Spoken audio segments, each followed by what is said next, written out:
Hello everyone and welcome to the sixth and a very special episode of the No Signal Show. Hello, good evening. We're your hosts and this episode is all about WWDC and what Apple announced just very recently. Yes, it's the Apple special. WWDC means the Worldwide Developer Conference, which is a thing that happens this time of year, every year. It's the biggest thing for Apple's news cycle, I suppose. So that's why we thought we would just talk about everything that's come out of that. And there's a lot to talk about. There is. Yeah, so let's get to it. We're just going to share some things that we liked from the whole announcement, because I think it was like a two-hour special. Yeah, and basically, yeah. There's a lot in there. There's a lot to unpack. So, Kieran, what did you like? All right. Well, I'm really excited. Attention? I'm really excited about the iPad. I remember thinking this about 2 years ago when they added like drag and drop kind of functionality to the iPad, and I remember thinking like this is going to be a game changer. There's going to be so many more apps doing interesting things on this platform, and everyone's going to find like innovative uses for it. It kind of didn't really happen, and like as an iPad owner myself, like I never really learned the gestures, and there's still things that I don't quite know, like like it's not second nature to go and dock apps side by side and that sort of thing, and that's been there for ages. However, I'm like super excited and optimistic about the future of iPad right now, and that is because they have essentially made it so that any iPad app is going to be able to run on a Mac. For one thing, this is one thing that they've done. Which is pretty wild because they're built with completely different tools, and Mac has been around, a long time and has a very different set of tools. It's a bit older, a bit harder to use, so it hasn't been as like attractive for developers to work with. Mm-hmm. And now they've kind of like opened it up so that. And I guess there's a lot more apps. iPad apps on there. I don't know the stats exactly, but there's probably more apps for iPad out there than there's apps for Mac, at least in the official Apple Store. Yeah, it could be. This is an assumption, but so all the games that were put out for iPad and all the apps that were optimized for the iPad can potentially now be Mac apps. Yeah, so I'm excited about that, but mainly I think so. This was something that was like talked about. Maybe a year ago, there were signs that this was coming, and they were sort of preparing app developers to think about putting their stuff on the Mac. Mm-hmm. And for some reason, I just thought it was all about iPhone apps. And same. It's actually not about iPhone apps. I don't think this works for iPhone apps necessarily. Their focus has been like, if you make a good Mac app, a good iPad app, then it takes very little time for you to make that available on the Mac. And I think that that's going to flow the other way. They think that's going to separate the iPad's operating system. Yeah, they did. It's called iPadOS now. So previously iOS was iPhone and iPad. Now iOS is just iPhone and iPod. And iPad has its own OS, just called iPadOS. Like, if you get really technical, it's kind of the same thing, but they're just giving it a new... Because it has its own special attributes, and iPad has always had that. So you have the app docking on the side and all these gestures that you didn't have on the iPhone. Yeah, it's always been a little bit different from iPhone, but now it's got its own name, and it's definitely something different. So I see all of this as like a really strong sign for like the maturity of iPad, I guess, and iPad as a platform is maturing, and So, for example, like something you can do around like productivity, if you're trying to use the iPad, you can have multiple windows for your apps now. And the example they gave was like a note-taking app where normally it's either full screen with one note at a time, or it's off to the side with one note at a time, or now you can actually open up a second window, which is going to feel a lot more like a Mac app. Yeah, and that's really great. Beyond the second window, you can have as many. And you can drag and drop things from one app to another app on the same screen. Yeah. They've introduced some cool things like 3-finger pinch to copy. Yeah, that's and the a sort of thing. three-finger gesture to paste. That's the sort of thing that like I was talking about before, where unless you kind of get shown that straight away, you're probably going to forget it. What I won't forget though is the undo thing, because previously, if you made a mistake while typing something, if you wanted to undo, you had to shake your iPad, and pretty much you look like a crazy person. Not a great idea. If you're like at a coffee shop or the library or somewhere at a workplace, trying to look professional, and then you start shaking your device. And it never works the first time, right? Because you're trying to be subtle, and you're like, yeah, and then you're like, yeah, not freaking working, and then you have to take it to the next level. But now it's a three-finger swipe. Yeah, to the side, if you can remember it, and you can just undo it. So you can already do like a 4 or 5 finger swipe or something to move between full screen apps. Between apps. Every now and then I rediscover that, and I'm like, huh, who knew you could do that? And it was really cool. The thing where you can have like a side app that's like a thinner app on the side. Yeah, I don't know what it's called officially, but then they did the iPhone thing. The you iPhone can switch 10 apps thing, between it, where it had the bar, and you can just switch between the apps. That's pretty cool. And I think that's going to be really handy. Yeah. So the other thing that's really handy, and I think opens up a lot of doors about this, is this thing they're calling Sidecar. Oh, yeah, yeah. Which allows you to pair your iPad with a Mac. And so it's a second screen. But it goes beyond that. Your iPad becomes a second screen to your Mac. That's right. Yeah. And it goes beyond that, because you can have a Mac app that sort of supports this and allows you to use it as a drawing surface. Yeah. So it's as if you've got like a Wacom tablet or something. It totally killed the Wacom tablet industry.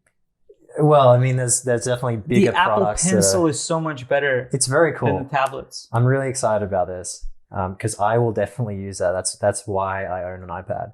And you're always dealing with this separate universe, and you're going to move things between them. So hopefully that will open up some doors. Talking to professionals in the space, people who draw with a pen and a tablet on the computer, they've always said that, the Apple Pencil is better. Its only downside is that it's just on the iPad and they can't use it on the PC. That's why they go and buy the Wacom tablets. Yeah. And now they don't have to do that anymore, because they can just use their iPad, they can use the pencil, and it hooks up to the PC, and everything's good. So that's a game changer. Yeah, super for excited. Some people. All right. The next thing that's I guess worth mentioning is Mac Pro. Yes. Mac Pro. So a lot of people have been waiting for this for a very long time. Apple has pretty much been ignoring the pro audience that they've always had, and because they were always known for that, right? You had the MacBook Pros, you had the old Mac Pros, and all the recording studios that you have a look at, like all the video editing professionals, they always have Apple equipment. And for a very long time, they haven't put out anything that was good, that the industry accepted or liked or bought. Yeah, I think because they sort of blurred the lines between what Pro was, and they started using Pro as a term to market at regular folks. Yeah, that's a thing as well. But then again, they put out the trash can. Yeah. That pretty much seemed flopped. Like it was a mistake for them to the trash can flopped. Design that. So they had the original cheese grater, and then they put out the trash can. Nobody bought the trash can. And now we have a new generation of a cheese grater. It's returned to it's the return of the cheese grater. Yeah. And it's awesome. It goes up to 28 cores. Yeah. It's like a throwback to the Power Mac G5. Have you written all the specs down? Because there's too much for me to try and memorize, but it's just bonkers, like what it can do. It's essentially you can have up to 1.25 terabytes of RAM. They have a new graphics architecture, which they call the Mac Pro Extension Module, or the MPX module. And that allows you to house the most powerful graphics card in the world. And you can have 2 of those. It's very expandable. So it goes up to a total of 4 GPUs. We should mention that this is a computer for the pros. So it's meant and designed for name. Pro workflows. It does cost somewhere around, like the base model is, I think $6,000 US, $6,000 or something like that. It doesn't mean that if you are a YouTuber or if you are just making apps that you should go and get it. It doesn't mean that the baseline has, jumped to that, and then all of a sudden you have to buy this expensive machine. This is a computer for the pros. This is a computer for video editing, audio production, pretty much people who can't afford it. It's just like, it's a really, really high-end machine. And it is. The reason why they've delivered it with such fanfare at, the developer conference is because they kind of they opened up about how they kind of screwed up the options in that department. And they just, for a long time, it wasn't possible to spend that much and get top tier hardware. Yeah. So the people who were prepared to spend that amount of money to do their really serious work, people at Pixar and stuff like that, rendering videos, huge intensive stuff. Those people, they literally couldn't buy anything from Apple that would satisfy their needs. That wasn't really old. You could buy the trash can, but it was, I think that was updated in 2013 or something. So they kind of made a big deal about it because hey, look, we've gone all out. This ridiculous machine, and it is ridiculous, is now available. You can buy it. It looks great. You probably won't be able to walk into an Apple store and just buy it, I suspect. It's probably going to be They probably online put it only. there for you to There'll be a demo model. Yeah. But it's not they're not going to expect many customers at all. It looks really old school and it looks really cool. Yeah. It has this aluminum frame and then a cover that you can just pull up, and then you see a 360 view of the internals. And you just plug and play, basically. There's an option to put wheels on it. Yeah. So you can just drag it around your workspace. It's been thoughtfully designed, yeah. I don't know about the dust though. Do you think it's going to collect dust? It looks like it's going to collect a lot of dust to me. In its it has little circular. It has very powerful fans. Yeah, that's going to suck a lot of. It consumes a lot of energy, and the fans, I think, are going to work overtime and blow away any dust. We'll see. I suspect they do a lot of their testing in pristine environments where there is no dust. Could be. But what I read about on the internet is that it does start off $6,000, but if you go with maxed out specs, yeah, it's going to cost you around $33,000 or $35,000. And that's a lot of money. And talking about money, we should mention the display.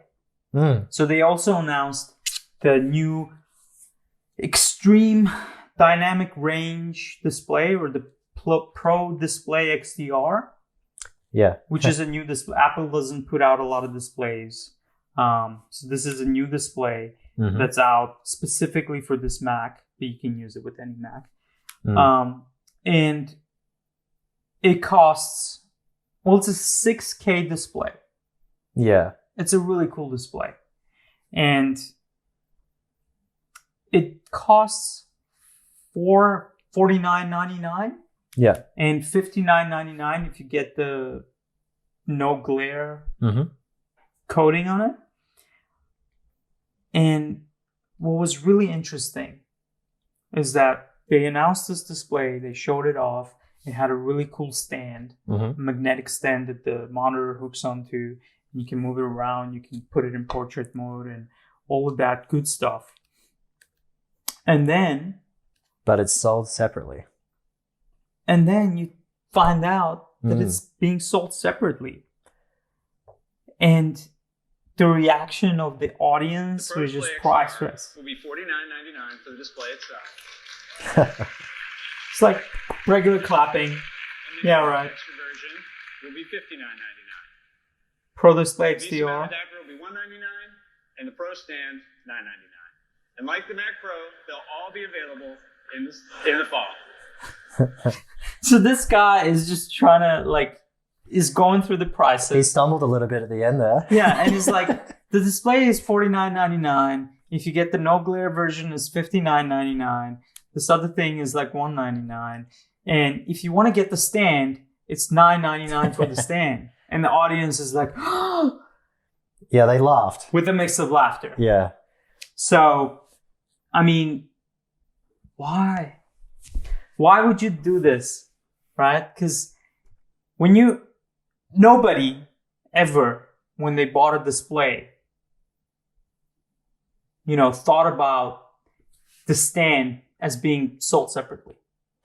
Yeah, I think you've got to remember who the... If you're buying a Dell display, you're not expecting to pay like $100 more to get the stand, right? It just comes with it. I don't know if Dell makes this kind of monitor. I think what they got wrong here was talking about it at all. Mainly because my impression here is that the stand for this type of person buying this, who is someone who's after this is a monitor grade monitor. It's like a monitor grade monitor. Yeah, it's a reference monitor, they call it. Yeah. They compared the price of this to the price of things with the same specs. These ridiculously expensive things that no one would buy. It's just not an average consumer is not going to buy those things. It's for use in a studio. And the impression I get is that people may not actually need a stand in those environments. They already have things to attach it to it. They're going to replace their existing monitors, that kind of thing. That's true. But even still, yeah. What's not cool about it? That the moment you found out that the stand was sold separately is when they're announcing the pricing. Yeah. And it was coupled with its price, which is $1,000 for a fucking monitor stand. Yeah. No matter how mechanically good it is or whatever, it's just a piece of aluminium that holds up a monitor. They said that after they said the price of the VESA mount, and I suspect most people would get the VESA mount, put it on a wall or whatever. Or whatever arms or whatever they've already got there. But it does look cool. They didn't need to talk about it here because no one in the audience, they were going to get that response because Apple is known for just overcharging on essential items that other people do for way cheaper. I saw somebody on Twitter call it the ultimate dongle. Yeah. Basically, yeah. They're better off not, if they're gonna take that stance, which they always do, their stuff is just very expensive. They may as well not make a fanfare about some of their stuff. $1,000 for a stand. I don't know. Yeah. What else you got? Okay. WatchOS or the Apple Watch. Apple Watch gets an update along with everything else. You and I, we're Apple Watch users. We've had day one. We got them pretty early, and never really cared that much about it. It's something that I wear almost every day. But you don't care about it. But it's interesting the things you do. Every morning you wake up, you put it on. Yeah. You use its features and stuff, but you don't care about it. Well, it's only very specific features. It's the stuff that's really passive. When it tells you, it's notifying you about stuff, whether it's just plain old notifications, or it's time to stand. God, what else does it do? Time to breathe. Time itself. Time is passing. Weather. Yeah, it's all that. You want to glance at your watch and get information out of it, but not really interact with it. Mm-hmm. And so all the things that they've added by way of apps over the years, it's kind of you very quickly work out, especially with the ones we got at the start, that the app experience has never been that satisfying. It's very slow. And you kind of it was very you feel slow, like you're wasting your time, you just pick up your phone. But the new models are good. So, yeah, I'm told the new models are fast, but Anyway, what they've announced this year with the operating system is that you can now it's actually going to come with an app store on the thing, and you're going to be able to install apps like independently of the phone. Yeah. So previously, if a developer wanted to make a watch app, and let's say it was the best watch app and had all this stuff in it, and it was great, they would have to make an iOS app on Even the iPhone if it did nothing. that just does nothing. Yep. And that was the only way to like get it onto the device. Yeah. And I think probably that caused problems with people's first impressions, perhaps. There was all these other things like you couldn't really It was always an extension sign up on of it the or anything iPhone, like that. Yeah. right? It was always secondary. Yeah. And so now they're kind of like, they're giving all of this power into the hands of the developers and saying, look, you can basically build whatever you like. And there's all these new tools that the developers have access to be more creative with the UI. Mm-hmm. There's going to be all sorts of different UI there that hasn't been there before. They've got all these tools to like stream audio and things that they've had trouble with in the past. And something as simple as an app that is allowed to run when it's like when the screen's off. Yeah. There's been apps in the past where developers have basically told the system that they're a workout app and they're doing a workout, but actually they're not, because that when it's in workout mode, Just to get it the to app run. is allowed to keep running. And you know, as Apple pointed out during their announcement of this, there's plenty of other non-workout examples for things that you may want to have the app actually running for. So they're kind of giving people all of that. And I'm super intrigued to see how this like turns out, because watch apps can be super interesting. And there's not a whole lot of complexity in the UI there. It takes very little time to kind of design and develop the UI of an app, and it's always been held back, like what it can do. I've always seen potential in it. And from the day that it launched, I was like, there's so many different apps that people can build for this. Mm-hmm. There's so much potential. But nothing came out of it. Like, at least for me, I didn't see any app that I truly liked and enjoyed in the Apple Watch. I've never used any apps apart from the Apple made ones. Like, to be honest. Yeah. Have you? Well, at various times, yes. I think the most active I was with an app that wasn't, apps like that was probably like Strava, when I was doing a lot of recording, because it was actually faster, even though the app takes forever to open. On my watch, it was still kind of like more convenient to record stuff. So, but what's interesting is I wonder, they've got two problems. And they're referring to this as a reset. And I think that's because they understand this as well, that they have the problem of the developers' mindset towards watch apps is kind of like can't be bothered. Apparently it's something like they only had 10,000 apps or something. Really? Yeah, and there's like millions of apps on iOS. A lot of developers cannot be bothered, and that I think is related to users not really being that excited about it either. And I think so. The second problem is people that have experienced apps before now, like people like us. We definitely tried. We tried to love it. We gave it plenty of time, and it just didn't stick. And I think because of that, you and I are kind of trained to think like, I won't bother. Yeah. So I wonder if they can successfully convince developers to come up with compelling things here. That's the thing. It has to be compelling. It has to be something that's glanceable. Combine that with new users who are just going to buy like a watch now or the new model later in the year, and see if they can, something like recording a bike ride or things like that are fine, where you just press a button and then do some sort of an activity. I use it to set a timer. I use it to timers. see how active I am during the day. Yeah.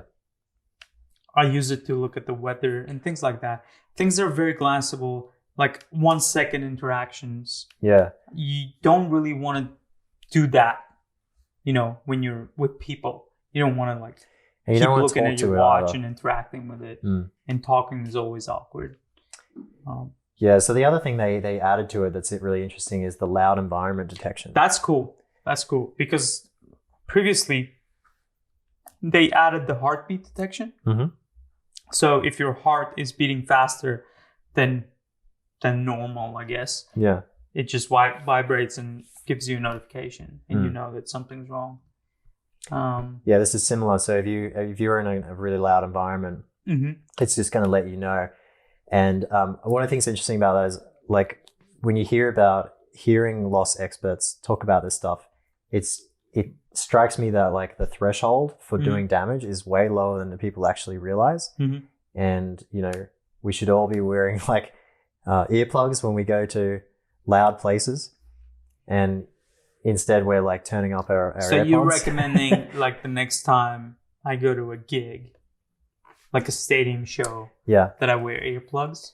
Well, yeah, you probably should do that anyway. But I'm paying a lot of money to see the band. Yeah. You can actually get, like, you don't want to get the crappy, like, foam ones that would just make everything sound crap. There's ones that try and do a good job. No, I totally understand what you're saying, and I totally understand the concerns about, like, the sound level. It's just related to health, really, like letting you know, hey, but I think that the number... this is loud enough to do damage to you. Which this people is might my not know. opinion. The number one contributor to that is you playing music in your headphones too loudly. Yeah. And that's something that the Apple Watch cannot track.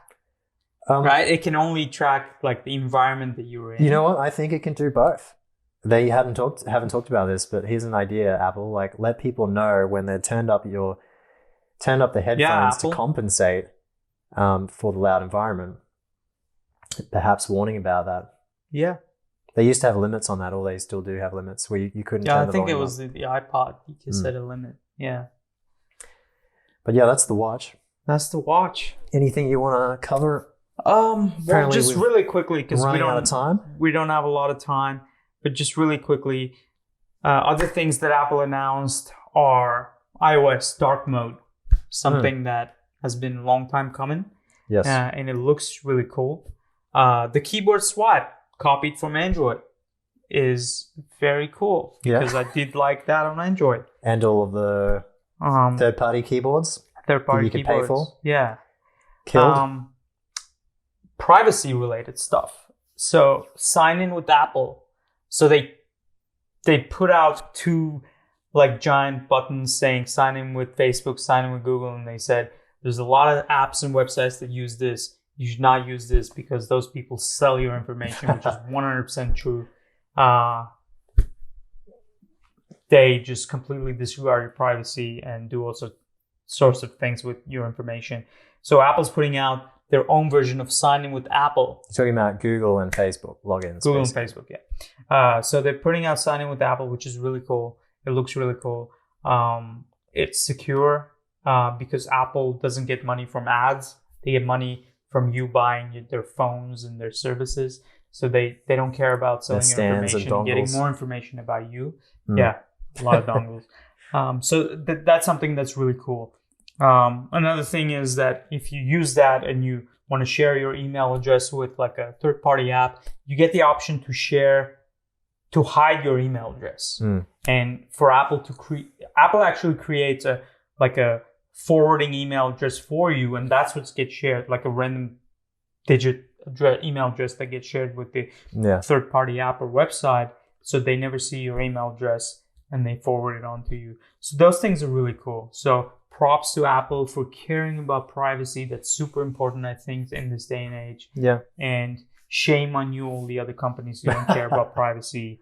And we ran out of time. I think this is it for this Apple special episode of the No Signal Show. We're your hosts. Please make sure to subscribe and like the video and hit the bell and everything. And we'll see you next time. Peace. Peace.